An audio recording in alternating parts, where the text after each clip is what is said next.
Bom dia, boa tarde, boa noite, meus irmãos. Aqui é seu irmão Alisson Tonassi, mais uma vez para a gente falar do livro dos médiuns para umbandistas.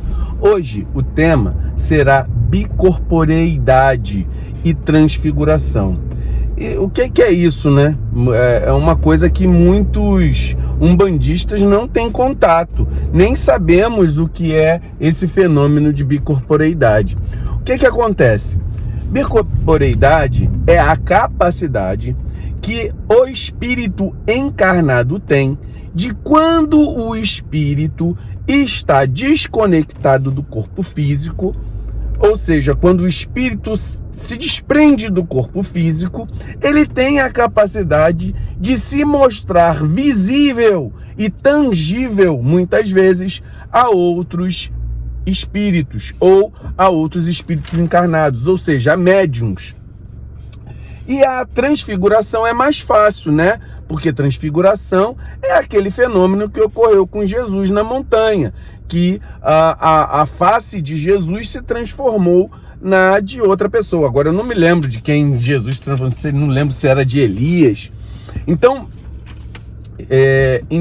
quando isso ocorreu, existe, não ocorreu só com Jesus. E como é que a gente vai entender um pouco esse fenômeno, né?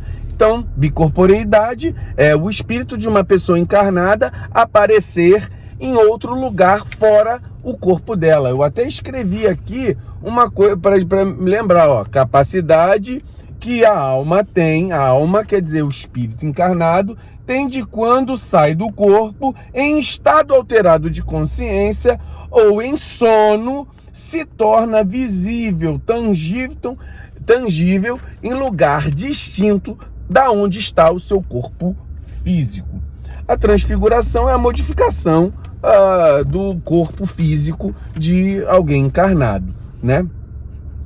Aí existe, na leitura que eu fiz do livro dos médiuns, ele dá uma orientação. São fenômenos visuais. Ocorre naturalmente como ocorreu nos capítulos anteriores, em que eu falei das questões de visibilidade do espírito, ou seja, fenômenos mediúnicos visuais. Então, ocorrem de maneira exatamente como isso. Então eu peço para que o irmão que esteja vendo esse vídeo vá lá, dá uma pausinha, vai lá no capítulo, nos dois capítulos anteriores, parte 1 e parte 2, que fala de fenômenos, manifestações visíveis. Aí a gente pode se perguntar, como ocorre esse processo? Vou fazer as perguntas tudo de uma vez para depois a gente ir respondendo. Como que ocorre isso? Como fica o corpo quando a alma sai? Como se reconhece o espírito de uma pessoa viva do espírito de uma pessoa morta? O que ocorre com o corpo quando se tenta, quando está o corpo desconectado, e se alguém tenta mexer nele, tenta matar ele? O que acontece, né? O processo ocorre em que nível consciencial? Né? Isso aí a gente já até falou. Então, o que acontece? Vamos tentar responder as perguntas aqui. Como ocorre esse processo? Lá, a gente falou o seguinte: o espírito desencarnado precisa do espírito de um corpo de um médium, aonde tem perispírito do desencarnado, perispírito do encarnado.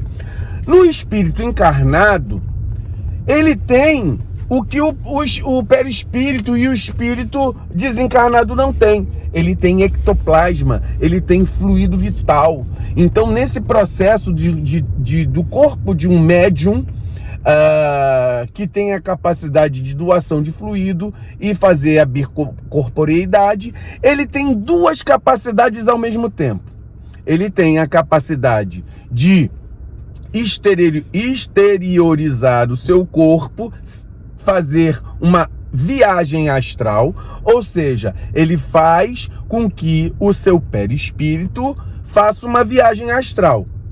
Ao mesmo tempo que o seu perispírito tem essa capacidade de sair do corpo, seja de maneira consciente ou consciente não, em estado alterado de consciência ou em estado de sono, esse espírito também tem a capacidade de condensar o ectoplasma ao redor do seu próprio perispírito, esse ectoplasma dele próprio, ou também misturado com mananciais da natureza ou substâncias que o próprio espírito retira da natureza para que ocorra o processo.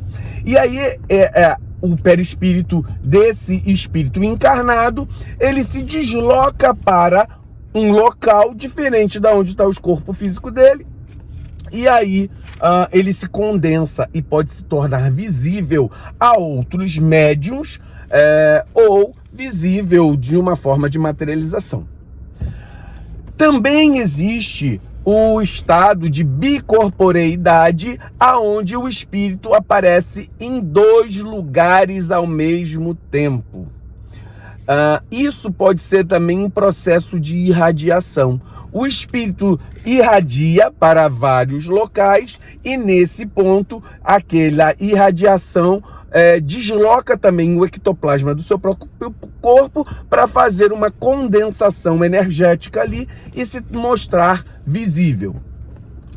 Existe um exemplo de Santo Antônio de Pádua, que na Espanha, onde ele fazia pregações, ele e o pai dele, no mesmo momento, é preso em Pádua, na Itália.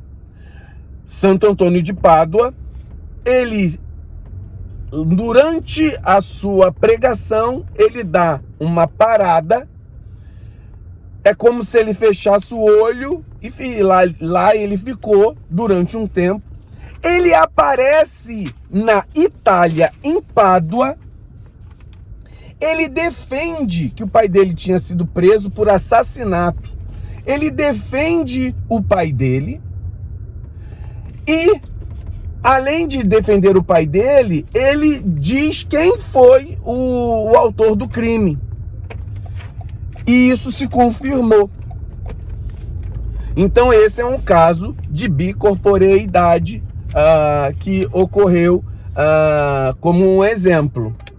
Agora, vamos lá, a segunda pergunta. Como fica o corpo quando a alma sai?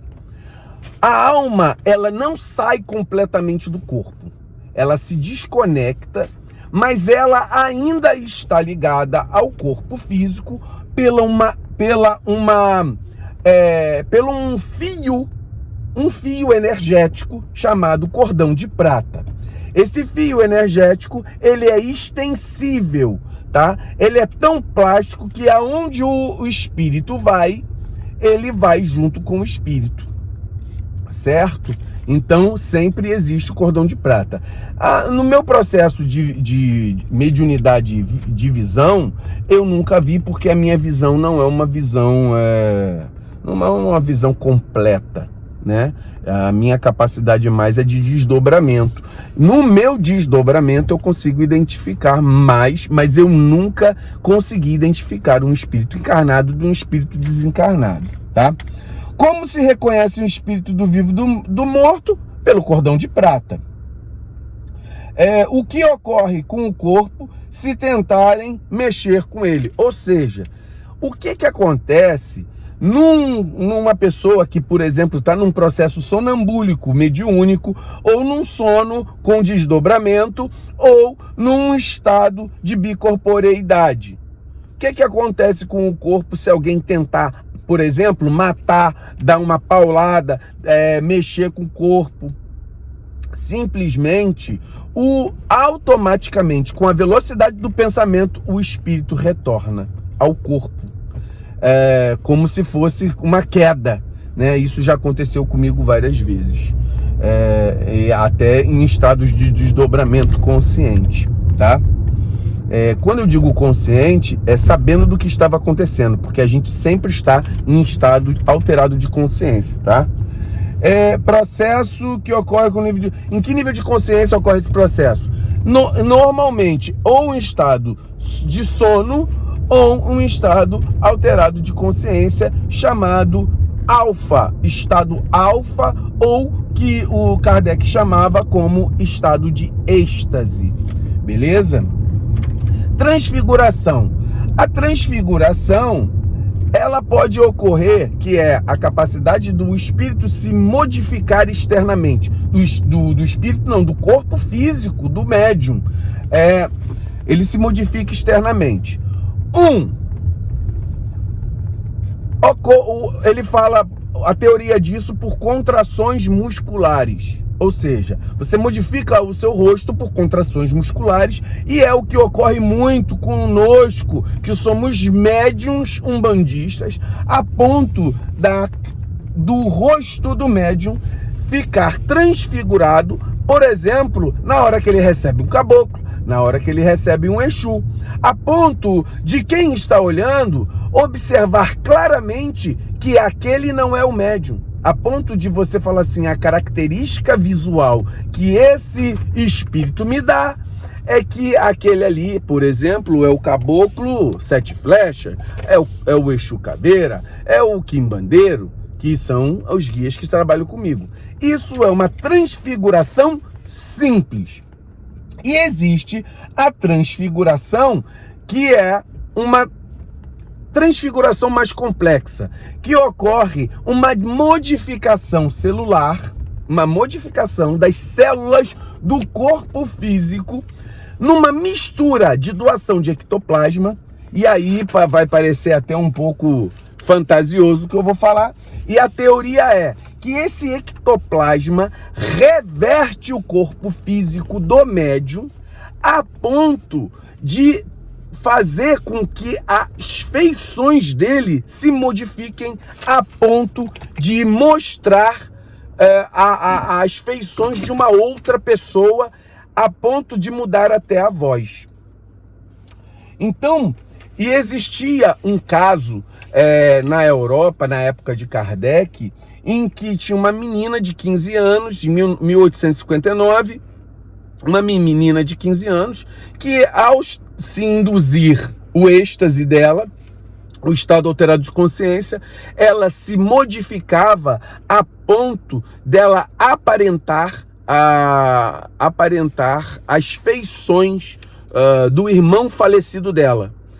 Teve um médico que resolveu fazer alguns testes, a ponto de pesar essa menina durante a transfiguração. E o irmão dela, que era muito maior do que ela, pesava muito mais. E nisso, o médico, a menina, ao ser pesada, mostrou o dobro do seu peso. Então, além do exemplo que a gente dá sobre Jesus. Então, como ocorre esse processo na nossa Umbanda?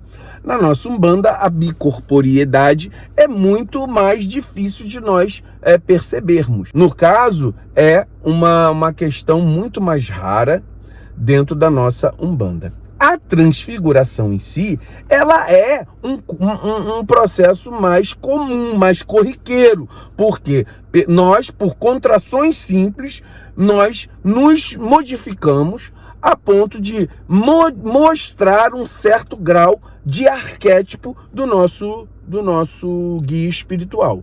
Agora, a transfiguração, como ocorreu no monte com Jesus, como ocorreu com essa menina lá em 1859, eu nunca vi. Mas pode acontecer, porque isso é um fato mediúnico, mas é muito raro acontecer. Vale a pena a gente estudar, né, para a gente entender o que é. Muito axé, meus irmãos.